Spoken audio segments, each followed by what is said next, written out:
Hello everyone. आज हम GS में देखेंगे सर्वोच्च न्यायालय सुप्रीम कोर्ट अनुच्छेद 124। भारत के सर्वोच्च न्यायालय में एक मुख्य न्यायाधीश व 33 अन्य न्यायाधीश सहित कुल 34 न्यायाधीश की नियुक्ति का प्रावधान है।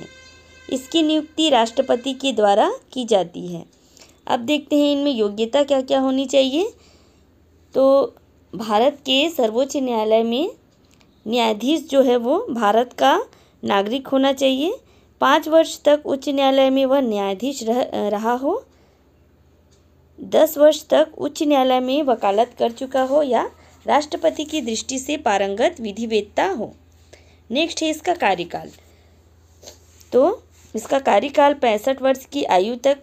नियुक्ति हेतु न्यूनतम आयु तथा नियत पदावधि इसकी नहीं दी गई है। त्यागपत्र राष्ट्रपति को देते हैं ये। पद मुक्ति, असमर्थता या सिद्ध कदाचार के आधार पर संसद के प्रत्येक सदन द्वारा अपनी कुल सदस्य संख्या के बहुमत एवं सदन में उपस्थित एवं मत देने वाले सदस्यों के 2/3 बहुमत द्वारा पारित प्रस्ताव के आधार पर राष्ट्रपति के आदेश द्वारा इन्हें हटाया जा सकता है। नेक्स्ट है सेवानिवृत्ति उपरांत सुप्रीम कोर्ट का न्यायाधीश देश के किसी भी न्यायालय में वकालत नहीं कर सकता। वेतन, इनकी आय केंद्र की संचित निधि पर ही भारित होता है। स्थान, मुख्य न्यायाधीश राष्ट्रपति की पूर्व स्वीकृति लेकर दिल्ली के अतिरिक्त अन्य किसी स्थल पर सर्वोच्च न्यायालय की बैठकें कर सकता है, जैसे कि हैदराबाद में किया गया था। अब देखते हैं सर्वोच्च न्यायालय के अधिकार। तो इनके आरंभिक क्षेत्राधिकार कौन से हैं? ये है अनुच्छेद 131 के अंतर्गत आता है। उच्चतम न्यायालय को संघ और राज्यों के बीच या राज्यों में आपसी विवादों का निपटारा करने की आरंभिक और अनन्य अधिकारिता दी है। इसमें निम्न विवाद आते हैं। इसमें केंद्र विरुद्ध एकाधिक राज्य, केंद्र एवं एकाधिक राज्य विरुद्ध एकाधिक राज्य, राज्य विरुद्ध राज्य के विवादों का निपटारा। अनुच्छेद 32 के तहत रिट जारी करने की शक्ति भी सर्वोच्च न्यायालय की आरंभिक अधिकारिता में ही आता है। अब देखते हैं अपीलीय। उच्च न्यायालय के निर्णयों के विरुद्ध अपील सुनने का अधिकार होता है। उच्चतम न्यायालय भारत के राज्य क्षेत्र में सभी न्यायालयों से अपील का सर्वोच्च न्यायालय है। इसमें निम्न मामले पर अपील की जा सकती है: संवैधानिक विषय, सिविल विषय, दांडिक विषय एवं उच्चतम न्यायालय की विशेष इजाज़त। नेक्स्ट है परामर्श। ये आता है अनुच्छेद 143 के अंतर्गत। मांगने पर राष्ट्रपति को परामर्श दिया जाता है।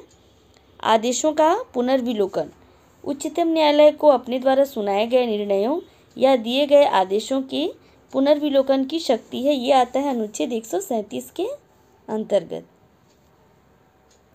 न्यायिक पुनरावलोकन, सर्वोच्च न्यायालय कोई अध्यादेश, कानून, नियम, उपनियम आदि की संवैधानिकता का परीक्षण कर सकता है। इसी आधार पर हाल ही में संविधान का 99वां संशोधन अमान्य किया गया। नेक्स्ट है अभिलेख न्यायालय। कोर्ट ऑफ रिकॉर्ड, ये है जिसके आदेश सभी न्यायालयों में मान्य है तथा उन्हें साक्ष्य संदर्भ के रूप में स्वीकार किया जाता है। सर्वोच्च न्यायालय को अपने अवमान के लिए दंड देने की शक्ति है। अब देखते हैं जनहित याचिका पील। लोकहित मुकदमों की संकल्पना का प्रारंभ संयुक्त राष्ट्र अमेरिका में हुआ था।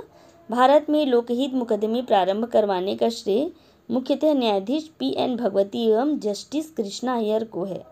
जनहित याचिका से अभिप्राय यह है कि वे लोग भी जिनका किसी मामले से कोई सीधा संबंध नहीं है, न्यायालय में जनहित का मामला ला सकते हैं।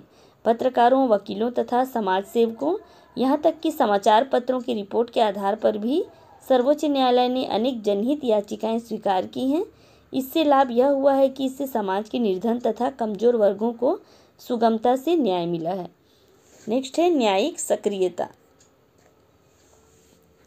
तो न्यायपालिका द्वारा विधायिका एवं न्यायपालिका को निर्देश देना न्यायिक सक्रियता है। जनहित न्यायिक याचिका न्यायिक सक्रियता का सबसे प्रभावी साधन है। इसका नकारात्मक पहलू यह है कि तीनों अंगों के बीच पारस्परिक संतुलन रखना कठिन हो गया है तथा न्यायालय उन समस्याओं में उलझ गया है जिसे कार्यपालिका को हल करना चाहिए। अब देखते हैं चलिए न्यायिक पुनरावलोकन। तो ये क्या है न्यायिक पुनरावलोकन? भारत में संविधान सर्वोच्च है और सर्वोच्च न्यायालय संविधान का संरक्षक है। सर्वोच्च न्यायालय द्वारा संविधान की सर्वोच्चता की रक्षा करने की व्यवस्था न्यायिक पुनरावलोकन में निहित है। यदि विधानमंडलों द्वारा संविधान का अतिक्रमण किया जाता है, अपनी सीमा के बाहर कानून का निर्माण किया जाता है या मौलिक अधिकारों के विरुद्ध कानूनों का निर्माण किया जाता है तो उसे सर्वोच्च न्यायालय अवैधानिक घोषित कर सकता है। राज्य के संबंध में इस शक्ति का प्रयोग उच्च न्यायालय द्वारा किया जा सकता है। शासन की शक्ति पर अंकुश रखने तथा नागरिक अधिकारों की रक्षा का कार्य भी न्यायालय करता है।